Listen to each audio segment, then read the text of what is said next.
You can look at retirement in three phases: the go-go years, the slow-go years, and the no-go years. Nobody knows exactly how long each of those will last, but when we start to think in those terms, it can change how you approach planning for the next chapter of your life. Nikki and Tyler are here. This is Wealth Wednesday.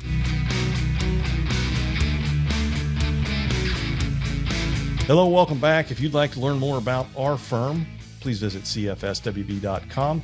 And we are also on YouTube at Commonwealth Financial. Please like and subscribe to our channel. We'd like to welcome back Nikki Ludy, who's a financial advisor in Woodsfield, Ohio, and Tyler Zaffron, a financial advisor in Wheeling, West Virginia. Go, slow-go, no-go. Tyler, give us a glimpse of what we mean. Yes, and thank you for having me, Neil. So when we're talking about this, we're talking about essentially three phases of retirement. And again, this is not before retirement, this is actually in retirement. So this is your retirement years.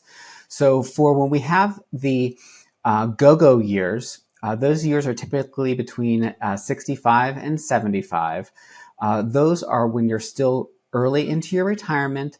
You are going to be relatively active. You're going to do more activities. You're going to try to check things off your bucket list. You're going to spend more time with grandchildren.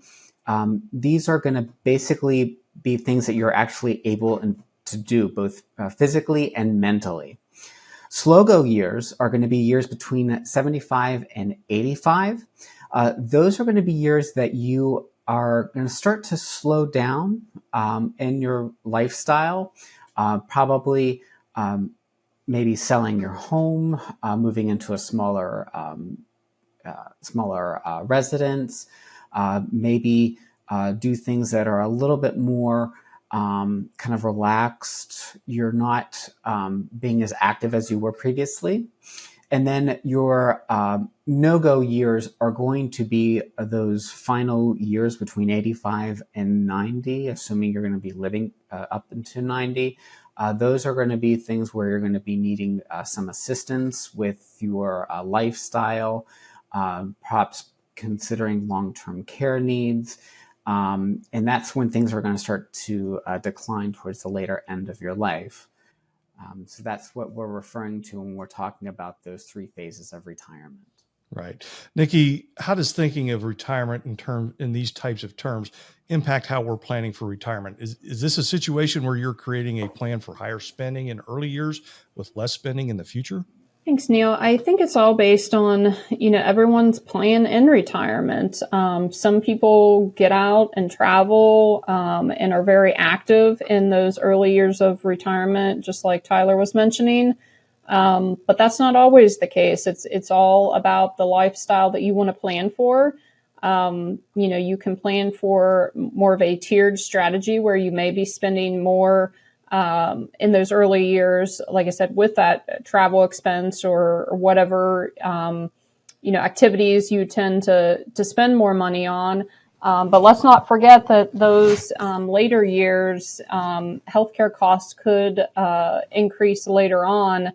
So that also needs to be planned for as well. I think it's all about, what fits your budget, what fits your lifestyle. Understanding, what you need to plan for during those different phases of your retirement. Tyler, there's a psychological impact to thinking of retirement in these terms. Can you touch on that? Yes, Neil. So your go-go element is going to be something that you really want to look forward to. It's something that you're going to be very active about, maybe passionate about. So you're going to really want to get involved in it. You're really going to be enthusiastic about these activities. So you're going to be something very much that you're going to be very excited to do, and it's going to make you happy. When we start getting transitioning over to the slow go and into the no go, those are going to be something that's going to be a little bit more of a challenge to think about.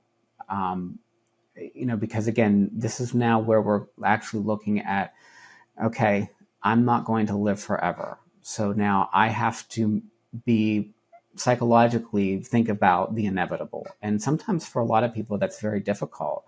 And they don't want to implement that into their plan. They're very hesitant about that because that's something that they didn't really expect. And sometimes it can be something that they're not willing to plan for. So those are the things that you have to really discuss with the client and understand their psychological aspect. Nikki, the other two parts of retirement are far less exciting. And you and I have been doing this long enough where we've seen people take full advantage of those early years. Unfortunately, we've also seen people who could have done more and not do more. They were just afraid of running out of money. How can our viewers avoid that anxiety and stress that comes with being afraid to spend on things when they actually can? Well, I think it's important to review with your advisor, understanding the assumptions that, again, a lot of these things are kind of a moving target. Maybe if we plan for a very conservative returns and showing that, maybe your returns or you want to be much more conservative in retirement, showing that there's lower returns, but increased spending in case there are things that are that come up that we might not be thinking about, but those things happen in retirement. Or like I said before, healthcare costs can increase, especially if you need to go into assisted living. So it's understanding those assumptions and then understanding, what money do you want to have left? So if the money isn't spent, are you trying to plan for your kids to receive this money at some point in time, or a charity? Understanding, again, putting all this together, reviewing it with your advisor every few years so that you can understand that if there is an excess in spending in some of these years, what does that look like?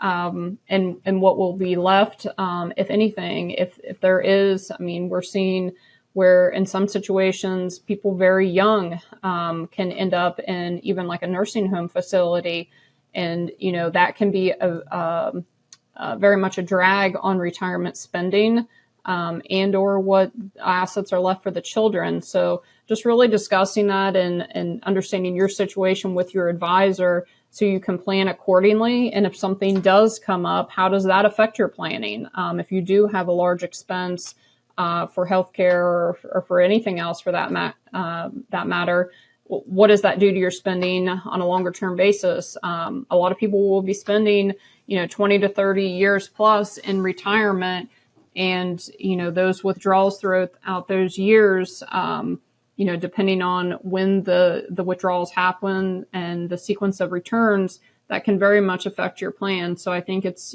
staying in tune with your advisor to understand how all of this affects your planning going forward. It's just not something that you set in stone on day one of retirement and then it's a set it and forget it.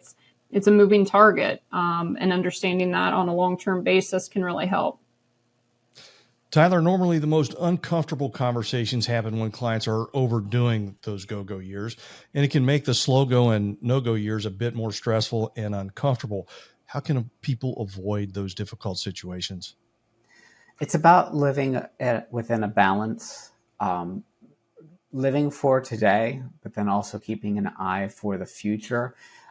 Even though those conversations can be difficult and thinking about that can be difficult and challenging, it's about having a plan in place and also being flexible within that plan. Allow yourself to say, okay, I'm having a bad year right now. Let's pull back on our spending so that we have additional savings for later years. So if you're really enthusiastic about our early retirement and really are spending a lot, let's reevaluate that. Let's see what is more reasonable.